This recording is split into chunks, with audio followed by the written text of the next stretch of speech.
वक्त है उत्तराखंड की बड़ी खबरों का जानने का और बड़ी खबर खटीमा से है। आज सीएम पुष्कर सिंह धामी अपनी विधानसभा सीट खटीमा में पहुंचने वाले हैं और यहां पर सीएम आपदा प्रभावित इलाकों में पहुंचेंगे और लोगों से मुलाकात करेंगे। साथ ही आपको यह भी बता दें कि खटीमा में सीएम आपदा के दौरान तबाह हुई सड़कों और दूसरी व्यवस्थाओं को जानेंगे। आपदा से जुड़े मामलों में मुख्यमंत्री अधिकारियों से फीडबैक लेंगे और इसके अलावा अपनी विधानसभा क्षेत्र में लोगों की समस्याएं भी सुनेंगे। तो पुष्कर सिंह धामी आज अपनी विधानसभा खटीमा में है। आपदा से कितना नुकसान हुआ है, आपदा से प्रभावित लोगों से मुलाकात करेंगे, नुकसान का आकलन करेंगे, जो सड़कें तबाह हुई हैं, दूसरी व्यवस्थाएं ध्वस्त हुई हैं, उनको देखेंगे और आपदा से जुड़े मामलों में अधिकारियों से फीडबैक भी लेंगे। आपको बता दें, बारिश, बाढ़, लैंडस्लाइड की वजह से बड़े पैमाने पर नुकसान उत्तराखंड के अलग अलग जिलों में हुआ है और आज खटीमा जाएंगे सीएम पुष्कर सिंह धामी, जो कि उनका विधानसभा क्षेत्र भी है। यहां भी आपदा के कारण बड़े पैमाने पर लोग प्रभावित हैं और यहां कितना नुकसान हुआ है, अधिकारियों से उस पर फीडबैक लेंगे। जो सड़कें टूटी है, तबाह हुई हैं, दूसरे नुकसान हुए हैं, लोग जो प्रभावित हुए हैं उनसे बातचीत भी करेंगे। अपने विधानसभा में लोगों की समस्याएं भी सुनेंगे मुख्यमंत्री पुष्कर सिंह धामी। तो आज का ये उनका महत्वपूर्ण कार्यक्रम है। आज वो खटीमा जा रहे हैं, जो उनकी विधानसभा भी है। आपदा प्रभावित लोगों से मुलाकात करेंगे सीएम पुष्कर सिंह धामी। आपदा में तबाह हुई सड़कों, दूसरी व्यवस्थाओं को देखेंगे, अधिकारियों से इस पर फीडबैक भी लेंगे। आपदा से जुड़े मामलों में अधिकारियों से फीडबैक लेंगे। आपको बता दें कि इन दिनों पुष्कर सिंह धामी अलग अलग जिलों का दौरा करके खुद प्रभावित लोगों से मुलाकात कर रहे हैं, नुकसान का आकलन कर रहे हैं और अधिकारियों को निर्देशित उन्होंने किया हुआ है कि किसी को भी किसी प्रकार की दिक्कत ना आने पाए।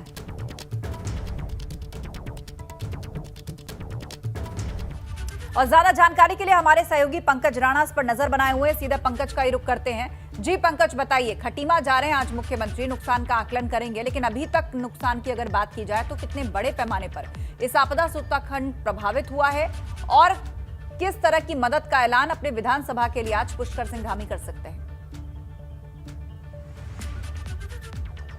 बिल्कुल, देखिए, मोटे मोटे आकलन की बात की जाए तो लगभग 7,000 करोड़ रुपए का आकलन अभी राज्य सरकार ने किया है। इसका जिलेवार और पूरी तरह से विभागवार भी आकलन इसका किया जा रहा है। मुख्यमंत्री पुष्कर सिंह धामी कल शाम ही खटीमा पहुंच गए थे और कल उन्होंने कई अधिकारियों के साथ बातचीत भी की है। रात को वो वहीं रुके थे और फिर आज भी उनका खटीमा में अपने विधानसभा क्षेत्र में दौरा रहेगा, क्योंकि खटीमा जो काफ़ी प्रभावित क्षेत्र है और मुख्यमंत्री का विधानसभा क्षेत्र भी है। इस लिहाज से कहा जा सकता है कि वो अपनी विधानसभा के लोगों के लिए भी चिंतित हैं कि किस तरह से उनको सहायता पहुँचाई जाए। उधम सिंह नगर के 2-3 विधानसभाओं पर काफी आपदा का प्रभाव पड़ा था। उन्हीं सभी विधानसभाओं के अधिकारियों के साथ बातचीत भी करेंगे, विधायक भी उसमें मौजूद रहेंगे और जो ग्रामीण विकास मंत्री हैं यतीश्वर आनंद, वो उनके साथ में मौजूद हैं। तो ये कहा जा सकता है कि मुख्यमंत्री ने जिस तरह से स्थलीय निरीक्षण कर पहले नैनीताल, अल्मोड़ा, बागेश्वर, उसके साथ साथ पिथौरागढ़ का तमाम अधिकारियों के साथ बातचीत की थी और एक आकलन करने के निर्देश दिए थे कि आपदा से कितना बड़ा नुकसान प्रदेश में हुआ है, तो उसका जिलेवार और विभागीयवार पूरी रिपोर्ट बनाकर राज्य सरकार को सौंपी जाए। हालांकि उसका आकलन किया जा रहा है, लेकिन मोटे मोटे स्तर पर अभी 7,000 करोड़ रुपए के आकलन का नुकसान राज्य सरकार को पर्यटन, पीडब्ल्यूडी, सिंचाई और अन्य तमाम जो विभाग हैं उनके आधार पर मिला है। और ये कहा जा सकता है कि शुरुआती तौर पर राज्य सरकार ने इसमें जो भी हताहत लोग हुए थे उनके मुआवजा बढ़ाने की बात भी कही है। इसके अलावा जो जिनके भवन टूटे थे उनका भी मुआवजा बढ़ाया गया है और कृषि के नुकसान के लिए भी राज्य सरकार ने एक विस्तृत रिपोर्ट मांगी है कि जिन किसानों का नुकसान हुआ है उनको कृषि के नुकसान का मुआवजा दिया जाए। तो ये कहा जा सकता है कि मुख्यमंत्री कुमाऊं के दौरे पर रहेंगे, खासकर अपनी विधानसभा के लोगों से मुलाकात करेंगे और अधिकारियों को निर्देश देंगे कि उनके विधानसभा क्षेत्रों में, क्योंकि वो सीमावर्ती क्षेत्र भी है, खटीमा नेपाल से मिला हुआ बॉर्डर भी एरिया भी है, तो वहां पर जो भी दिक्कतें हुई हैं उनका तत्काल नुकसान का मुआवजा दिया जाए, लोगों को प्रभावित जो लोग हैं उनकी सहायता की जाए, जो भी दिक्कतें लोगों को आ रही हैं। लगातार हम देख रहे हैं कि मुख्यमंत्री आपदा प्रभावित इलाकों में पहुंच रहे हैं और ऐसे में आज जब अपने विधानसभा क्षेत्र पहुंचेंगे तो किस तरीके के ऐलान करते हैं, किस तरीके से मदद करते हैं अपने लोगों की, ये देखना होगा। आप बने रहिए हमारे साथ पंकज। क्या उत्तराखंड में बीजेपी संगठन में सब कुछ ठीक ठाक है? ये सवाल इसलिए क्योंकि पूर्व सीएम विजय बहुगुणा के अचानक से देहरादून पहुंचने पर सियासी सरगर्मी बढ़ चुकी है। और आपको बता दें कि 2016 में कांग्रेस छोड़कर बीजेपी में शामिल होने वाले नेताओं के सूत्रधार पूर्व मुख्यमंत्री विजय बहुगुणा थे, जो मंगलवार को अचानक ही देहरादून पहुंचे।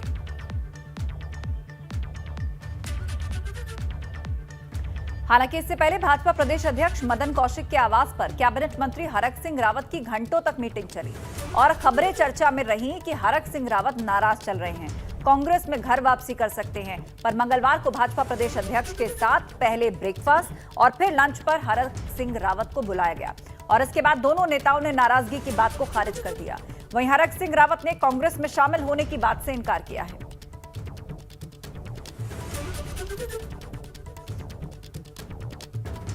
तो सवाल ये कि क्या उत्तराखंड भाजपा में सब ठीक ठाक है? मंगलवार को मदन कौशिक से हरक सिंह रावत की मुलाकात हुई। पहले दोनों ने ब्रेकफास्ट फिर लंच किया। खबर यहां तक भी आई कि वो वापस कांग्रेस में जा सकते हैं। नाराजगी की बातों का हालांकि बाद में खंडन किया गया। अचानक ही देहरादून पहुंचे पूर्व सीएम विजय बहुगुणा। तो इन तमाम घटनाक्रमों को एक दूसरे से जोड़कर देखा जा रहा है और सवाल यही खड़ा किया जा रहा है कि क्या हरक सिंह रावत नाराज है और वो ऐसा मन बना रहे थे कि वापस कांग्रेस में चले जाएं। लेकिन फिलहाल नाराजगी की बातों का खंडन दोनों ही तरफ से किया जा रहा है, हरक सिंह रावत भी और भाजपा यानी मदन कौशिक की तरफ से भी। दोनों की बातचीत लंच और ब्रेकफास्ट पे हो चुकी है।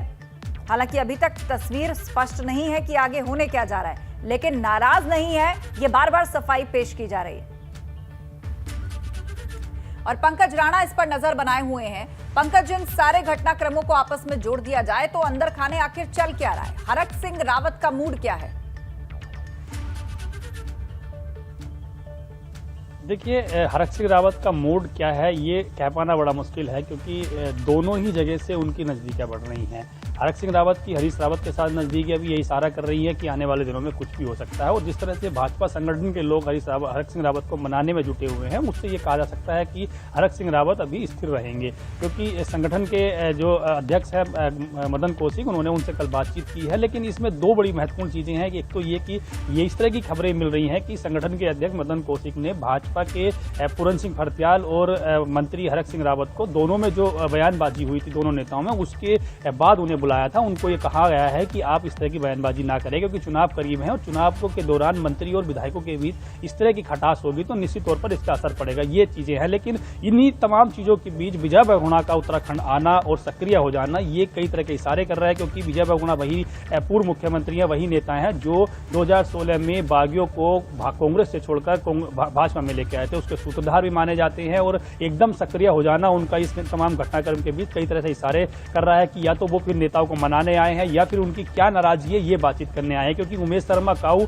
विजय बहुगुणा के सबसे करीबी माने जाते हैं, हरक सिंह रावत भी उनके करीबी माने जाते हैं, तो इनकी दोनों नेताओं की नाराजगी रही है। उमेश शर्मा काऊ दिल्ली पहुंचे थे और कई तरह की नाराजगी उन्होंने अपने राष्ट्रीय अध्यक्ष को भी कही थी। विजय बहुगुणा पिछले लगभग 2 साल से अनसक्रिय हैं, वो किसी भी तरह से पार्टी कार्यक्रमों में नजर नहीं आए हैं। उत्तराखंड में बड़े बड़े कार्यक्रम हुए हैं भाजपा के, उसमें नजर नहीं आए हैं। आपदा में तमाम लोग उस समय को याद कीजिए जब ये तमाम नेता कांग्रेस के बीजेपी में शामिल हुए थे, सूत्रधार थे उस वक्त विजय बहुगुणा, और इसीलिए एक बार फिर से वो नेतृत्व करें, क्योंकि नाराजगी इन तमाम नेताओं की सामने आ रही है। और ये कांग्रेस भी दावा कर रही है लगातार कि कुछ बड़े नेता बीजेपी के उनके संपर्क में हैं और इसी वजह से ये रणनीति हमें दिखाई दे रही है। बहुत शुक्रिया पंकज आपका तमाम जानकारी के लिए। तो कांग्रेस के वरिष्ठ नेता और पूर्व मुख्यमंत्री हरीश रावत कल केदारनाथ धाम पहुंचे। यहां पर उन्होंने सबसे पहले बाबा केदार के दर्शन किए, पूजा अर्चना करके आशीर्वाद लिया और इस दौरान उनके समर्थकों ने भी बाबा केदार के दर्शन किए। पंजाब के प्रभारी और कांग्रेस के राष्ट्रीय महासचिव पद से मुक्त होने के बाद हरीश रावत केवल उत्तराखंड पर फोकस कर रहे हैं। उनका फोकस चुनाव में कांग्रेस को जीत दिलाना है और उसके लिए वो हर क्षेत्र में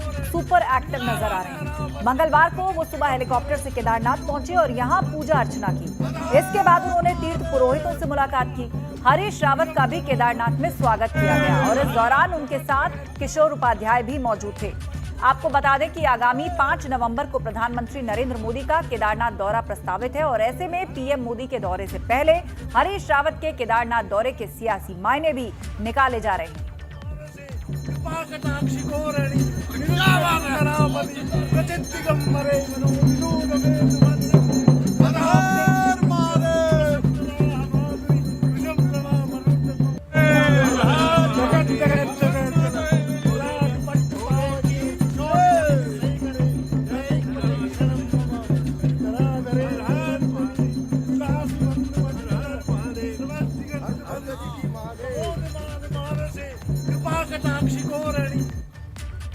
आज किस पॉलिटिकल पार्टी के कौन से लीडर कहां जनसभा कर रहे हैं, चुनाव जैसे जैसे नजदीक आ रहे हैं तो नेताजी रैलियां, रथ यात्रा, परिवर्तन यात्रा, प्रतिज्ञा यात्रा, अलग अलग पॉलिटिकल पार्टीज जो हैं इन यात्राओं को निकाल रही हैं, जनता के साथ इंटरेक्शन बढ़ा रही हैं। तो अब मेरी सहयोगी जया हमें बताएंगी कि आखिर आज कहां किस नेता की रैली या जनसभा होने जा रही है। जी जया। जी आस्था, बताएं आपको कि आज 3 बेहद अहम दौरे हैं। इसमें सबसे पहले समाजवादी पार्टी की बात करेंगे। समाजवादी पार्टी की तरफ से अखिलेश यादव अपने संसदीय क्षेत्र आजमगढ़ आज पहुंचेंगे। दोपहर 3 बजे का उनका कार्यक्रम बताया जा रहा है, जब मऊ से वो आजमगढ़ पहुंचेंगे और आज और कल अखिलेश यादव आजमगढ़ में ही होंगे। यहां वो सर्किट हाउस में कार्यकर्ताओं के साथ बैठक करेंगे, रणनीति तैयार करेंगे। बताया जा रहा है कि 28 अक्टूबर को सहदा में मौजूद इंटर कॉलेज में 100 मेधावी छात्रों को वो लैपटॉप भी वितरित करेंगे। चुनावी एजेंडे के तहत इसे बड़ा कार्यक्रम माना जा रहा है। इसके अलावा अगर हम दूसरे दौरे की बात करें तो केंद्रीय मंत्री स्मृति ईरानी का दौरा है, जो कि बेहद अहम दौरा है। और केंद्रीय मंत्री स्मृति ईरानी अपने संसदीय क्षेत्र अमेठी के सलोन ब्लॉक पहुंचने वाली हैं। आपको बताएं कि सलोन ब्लॉक रायबरेली जिले में आता है और यहां पर 12 बजे वो पहुंचने वाली हैं, जहां पर सबसे पहले ग्राम सभा के लोगों से मुलाकात करेंगी, उनसे उनकी समस्याएं समझेंगी। 1:30 बजे से लेकर 2 बजे तक धरई ग्राम सभा में लोगों को संबोधित करेंगी। 3 से 4 बजे तक सरकारी बैंकों की ओर से आयोजित शिक्षा कार्यक्रम में पहुंचेंगी, जहां पर कार्यक्रम को वो संबोधित करेंगी और इसके बाद लखनऊ रवाना हो जाएंगी। जो तीसरा सबसे बड़ा कार्यक्रम है आज, वो भी बेहद अहम है। यूपी के प्राविधिक शिक्षा विभाग के मंत्री जितिन प्रसाद का आज जालौन में रहने का कार्यक्रम है। बताएं आपको कि जितिन प्रसाद आज जालौन पहुंचेंगे शाम 6 बजे। बताया जा रहा है कि मथुरा प्रसाद महाविद्यालय कोंच पहुंचने का उनका कार्यक्रम है, जहां पर वो प्रबुद्ध सम्मेलन में हिस्सा लेंगे और यहां पर प्रबुद्ध सम्मेलन को संबोधित करेंगे। साथ ही जनप्रतिनिधियों और पदाधिकारियों के साथ भी बैठेंगे और उनके साथ समस्याओं को लेकर, परियोजनाओं के विकास को लेकर चर्चा करेंगे। तो ये 3 बेहद अहम दौरे आज हैं, जिस पर दिन भर एबीपी गंगा की नजर होगी। आस्था।